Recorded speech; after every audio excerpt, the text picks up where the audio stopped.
Welcome to Meenakshi tutorial. Today I will explain the topic of class 9th chapter 6 tissue.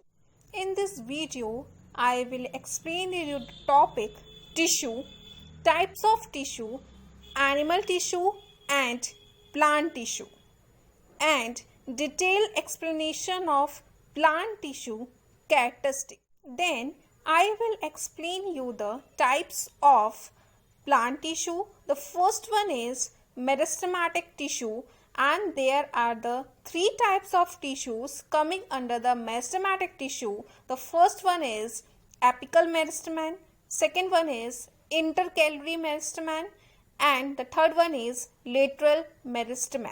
So in this video we can discuss all about these topics.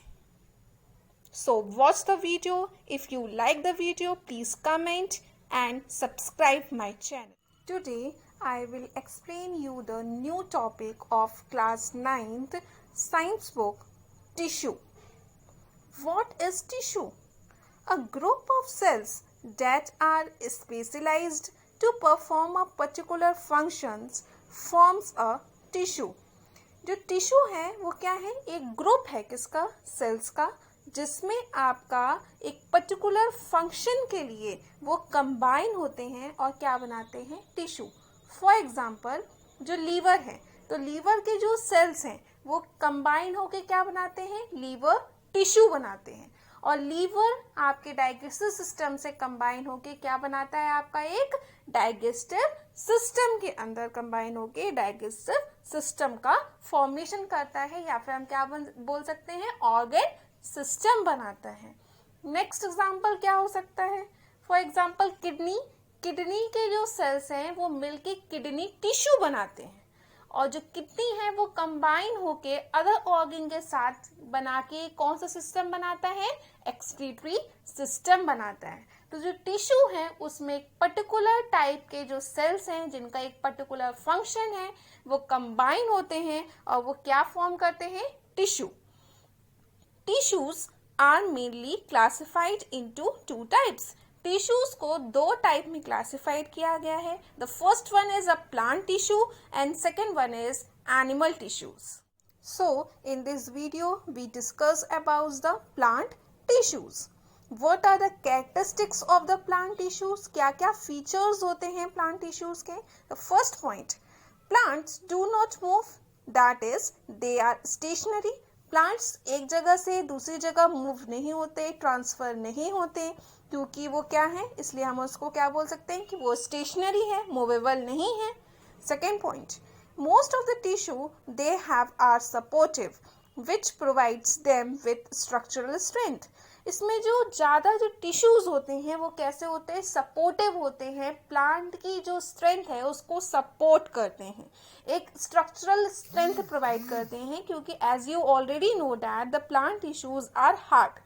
जो plant tissues कैसे होते हैं? Hard होते हैं, क्योंकि plants कैसे होते हैं? हार्ड टाइप के होते हैं. Third point, most of these tissues are dead as they can provide better mechanical strength than the live ones and need less maintenance. और जो प्लांट्स के जो टिश्यूज होते हैं वो मेनली कैसे होते हैं? डेड टिश्यूज होते हैं, क्योंकि जो डेड टिश्यूज हैं वो मैकेनिकल स्ट्रेंथ ज़्यादा अच्छे से प्रोवाइड कर सकते हैं as compares to live one. जो कि जिंदा है, जिंदा जो टिश्यूज हैं उससे अच्छा जो डेड टिश्यूज हैं वो अच्छे से मैकेनिकल स्ट्रेंथ प्रोवाइड कर सकते हैं, और उनको मेंटेनेंस भी लेस अमाउंट में चाहिए रहता है. मेंटेनेंस की ज़्यादा ज़रूरत नहीं होती है डेड टिश्यूज में as compares to live one. Fourth point, some of the plant tissues keep on dividing throughout the plant life. Plant में भी कुछ ऐसे टिश्यूज होते हैं जो कि आपके क्या होते हैं? डिवाइड होते रहते हैं. एक सेल से दो सेल, दो सेल से तीन, तीन से 6, ऐसे क्या होते रहते हैं? डिवाइड होते रहते हैं throughout the plant life. जब तक वो प्लांट जिंदा रहेगा जब तक वो क्या हो सकते हैं? डिवाइड होते हैं. These tissues are localized in certain regions. But जो टिश्यूज हैं ये आपकी जो प्लांट की जो बॉडी है उसके सर्टेन रीजन में, उसके सर्टेन प्लांट में लोकलाइज्ड होते हैं, और बाकी रीजन्स में आपको नहीं मिलते. Of plant tissues. Based on the dividing capacity of the tissues, various plant tissues can be classified as growing or a meristematic tissue and permanent tissues, which have further subdivisions as explained below. आपकी जो plant की जो tissues की dividing capacity पे based में हमने plant tissues को दो में डिवाइड किया है. The first one is meristematic tissue, जो कि ग्रोइंग टिश्यूज़ होते हैं. ये प्लांट की बॉडी में through out the life grow होते रहते हैं, डिवाइड होते रहते हैं. And second one is a permanent tissues और अ डेड टिश्यूज. ठीक है. एंड देन मेरिस्टेमेटिक टिश्यूज के अंदर भी सब डिविजन्स हैं and same at is permanent tissues के भी अंदर आपको सब डिविजन्स मिलेंगे.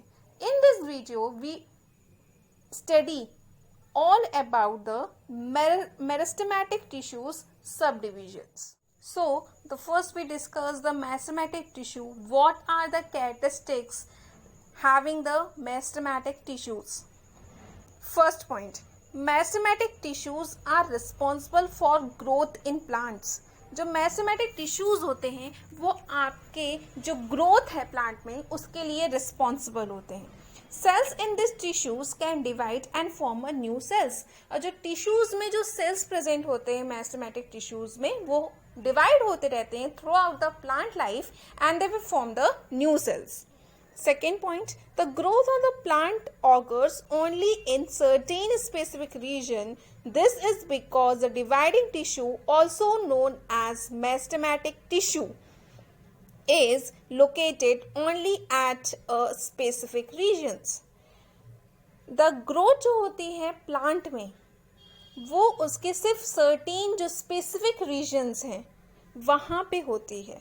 इसलिए हम ये डिवाइडिंग टिश्यूज़ को मेरिस्टेमेटिक टिश्यूज़ भी बोलते हैं कि जो मेरिस्टेमेटिक टिश्यूज़ होते हैं वो सिर्फ आपके प्लांट बॉडी के स्पेसिफिक रीजन में लोकेटेड होते हैं, सिर्फ वहीं पे प्रेजेंट होते हैं जो आपके प्लांट बॉडी के स्पेसिफिक रीजन्स होते हैं जहाँ पे ग्रोथ की नेसेसरी रिक्वायरमेंट है.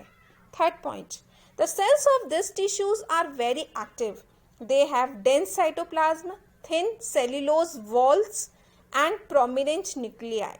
जो सेल्स होते हैं इस टिश्यूज के मेरिस्टेमेटिक टिश्यूज के वो वेरी एक्टिव होते हैं क्योंकि these are the growing tissues.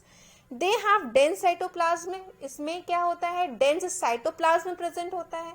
Cytoplasm में क्या है, there is a thin liquid which present inside the cell. Thin cellulose की वॉल होती है. Cellulose is an outer covering of the plant cells. ठीक है. एंड प्रोमिनेंट न्यूक्लियाई होता है, मतलब न्यूक्लियाई उसमें प्रेजेंट होता ही है. And the fourth point has they lack vacuoles. इसमें वैक्यूल्स नहीं होते हैं. वैक्यूल्स किस लिए होते हैं, आपके जो वेस्ट होता है सेल्स में उसके स्टोरेज के लिए वैक्यूल्स प्रेजेंट होते हैं. ये आपके सेल्स को रिजिडिटी प्रोवाइड करते हैं, मतलब एक हार्ड स्ट्रक्चर प्रोवाइड करते हैं. और इसलिए मेरिस्टेमेटिक टिश्यूज में वैक्यूल्स अब्सेंट होते हैं, ये प्रेजेंट नहीं होते हैं क्योंकि ये हार्ड टिश्यूज नहीं होते, ये सॉफ्ट टिश्यूज होते हैं, ग्रोइंग टिश्यूज हैं और डिवाइडिंग टिश्यूज हैं. Classification of meristematic tissue. In this topic, we studies about the meristematic tissues are further classified on the basis of regions where they are present. So, depending on the regions where they are present, meristematic tissues are classified into the three types. में इसको क्या किया गया है, classified किया गया है. The first one is apical meristem. Second one is intercalary meristematic tissue. Third one is lateral meristematic tissue. We can discuss the characteristics one by one of these three tissues of meristematic tissue.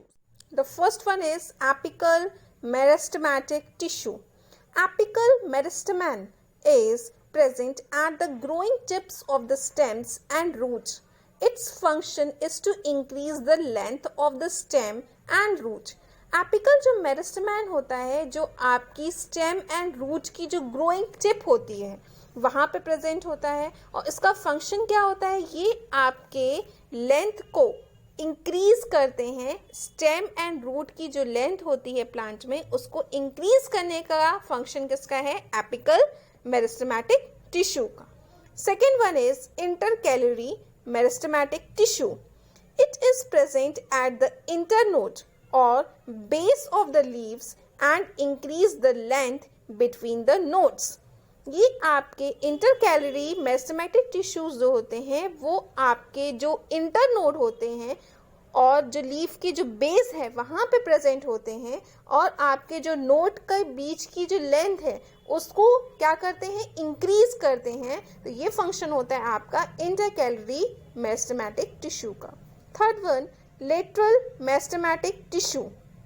Lateral meristematic tissue is also known as cambium. It is present beneath the bark, which responsible for the growth in girth of the stem and root. ये जो आपका जो bark होता है वहाँ पे present होता है। बार्क आपका स्टेम होता है, उस स्टेम को चौड़ाई देने के लिए, चौड़ाई देने के लिए मतलब उसका क्या करने के लिए, उसका विथ को इंक्रीज करने के लिए जो आपके टिश्यू रिस्पॉन्सिबल होते हैं स्टेम एंड रूट्स की, वो होते हैं lateral meristematic tissue. Here I can explain या repeat it again the explanation of meristematic tissue classification on the basis of diagram. The first one is, here you can see the apical meristem. Apical meristem is present at the growing tip of the root and stem की जो root की जो growing tip होती है और stem की जो growing tip होती है वहाँ पे क्या present होते हैं, apical meristem present होते हैं। और ये किसके लिए responsible होते हैं, increase करते हैं किसकी length, किसकी stem and root की। The second one is intercalary meristem. Intercalary meristem आपके जो दो नोड्स होते हैं उनके बीच की डिस्टेंस को इंक्रीज करने का काम करते हैं। ये आपके इंटरनोड में प्रेजेंट होते हैं और जो लीफ का जो बेस होता है वहाँ पे ये प्रेजेंट होते हैं। The third one is lateral meristem. Lateral meristem is also known as cambium. Lateral meristem को हम कैम्बियम भी बोलते हैं क्योंकि ये आपके जो स्टेम और रूट की विथ होती है, उसकी चौड़ाई है, उसके लिए रिस्पॉन्सिबल होते हैं। तो these are the function of all the three meristematic tissue in the plant body. Here I can explain all the type of plant tissue and the topic meristematic tissue.